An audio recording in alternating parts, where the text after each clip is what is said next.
Guys, good morning, good afternoon, good evening around the world. Ayan, good morning po sa Hong Kong.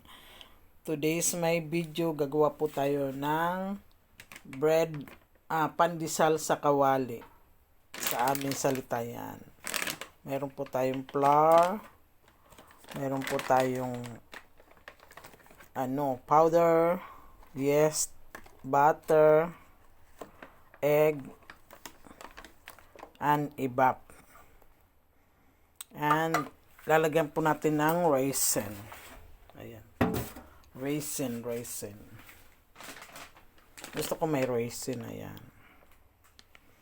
Today, magagawa tayo ng pandesal sa kawali lang po kasi wala po akong oven. Kaya dito ako sa kawali. Ayan. Mag-start na po tayo ng ating ating lulutuin ngayon. Ayan.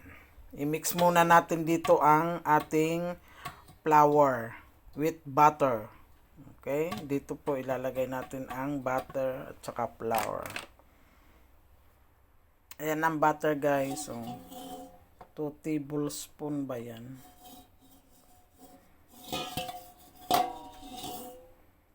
2 teaspoon lang butter. Salain natin guys. Ito, isang cup na flour. Salain natin para Ayan. 2 cup na flour. Ayan. Salain natin siya.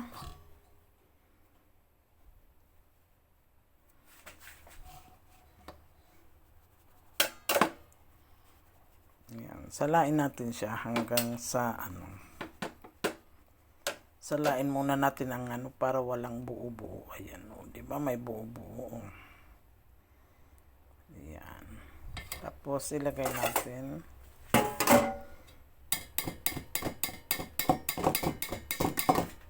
Ngayon, i-separate muna natin ito, guys. Itong ating Itong ating flour with separate muna natin siya guys.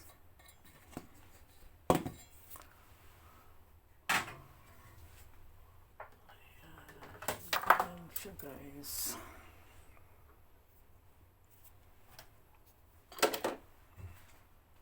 Yan, i-mix muna natin kasi may butter pala siya dyan.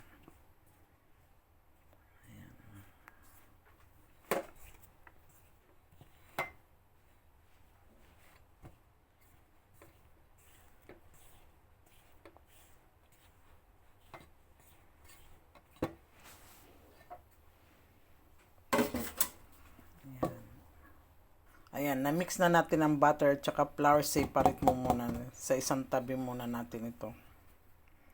Lagay sa isang tabi. Ayan, ilagay muna natin dito ang ating yeast.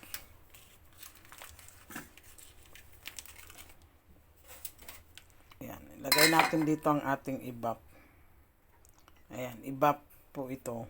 Half cup. Tapos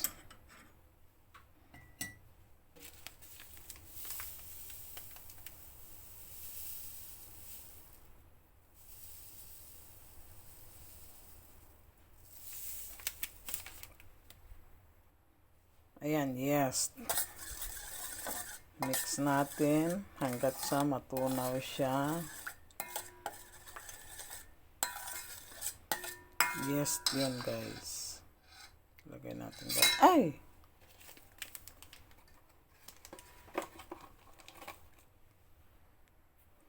Ayan. Lagay natin ang yes. Tapos lagay natin ang sugar. Yeah, sugar 2. Mix natin.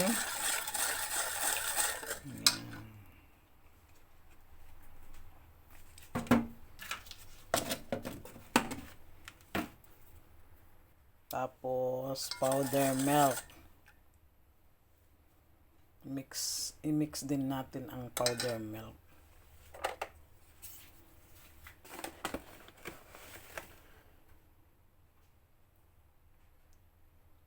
Yan. Yan guys, oh. Powder milk. I-mix din natin. 2 teaspoon.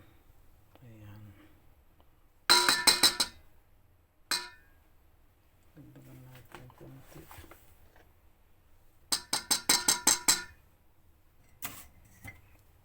Ayan. I-mix natin. I-mix natin sila lahat para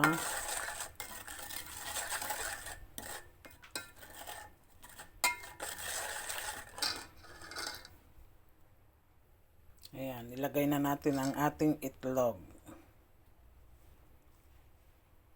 Mix din. I-mix lang sila lahat. Ayan guys. Yeah, ilagay ko naman ang raisin dito para maano siya, lumambot. Ayan guys. I-mix lang natin sila. Ayan, i-mix lang. Salt pala, lagyan natin ng salt. Muntik na makalimutan.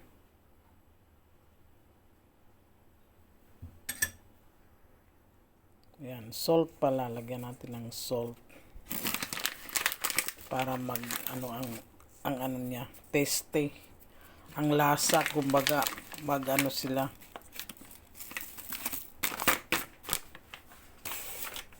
Ayan, nilagay na natin ang asin. Ayan, i-separate muna natin ang mga ito, ano muna. Ayan guys, tunaw na to. Ilalagay na natin dito.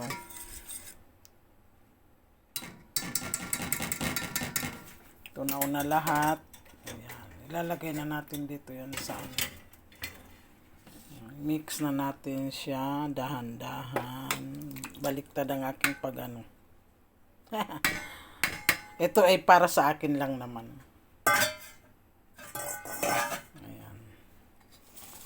Ayan guys. Halo natin siyempre. Haluin. Wala naman akong hand mixer kaya ano na lang, halo-halo. Ayan.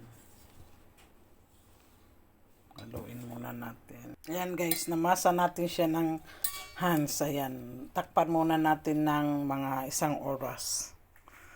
Ayan. Takpan natin siya ng 1 oras. Ayan guys. Ayan, tinakpan na natin mga 1 hour guys. Yung ating ano, minix. Ayan. Ayan guys, 1 hour na, inano ko na natin, ihorma na natin ng pabilog para ano muna natin, ibabad mo muna natin ng 30 hours bago isalang sa kawali. Yan, dito natin isasalang yan, mga 45 minutes. Ayan. Pinainit ko na yung kawali yan guys. Ito na guys, nabilog-bilog ko na siya, ganyan lang ang forma, gusto ko hindi na binilog. Yan, takpan muna natin ng mga 30 minutes. Ayan. Ito lang itakip natin. Ayan guys, ilagay na natin siya dyan. Naka 30 minutes na. Ilalagay na natin siya dyan. Ito na siya. Oh. Hindi naman tumubo. Ayan, tumubo konti. Ayan. Lagay na natin doon sa kawali. Ayan na siya. Oh. Low fire lang yan. Low fire. Low fire. Ayan. Lagay na natin siya dyan. Mga 45 minutes naman. Ayan guys. Thank you very much guys for watching. I hope you enjoy sa aking bread sa kawali. Ayan. Pandesal pa sa kawali po yan. Ayan. Thank you for watching and God bless po. Sana hindi kayo magsasawa sa aking mga ina-upload. God bless and love you all. Ingat po kayo lagi. Mama. Normas Vlog, wag niyo pong kalilimutan. Okay, bye. Bye. Love you.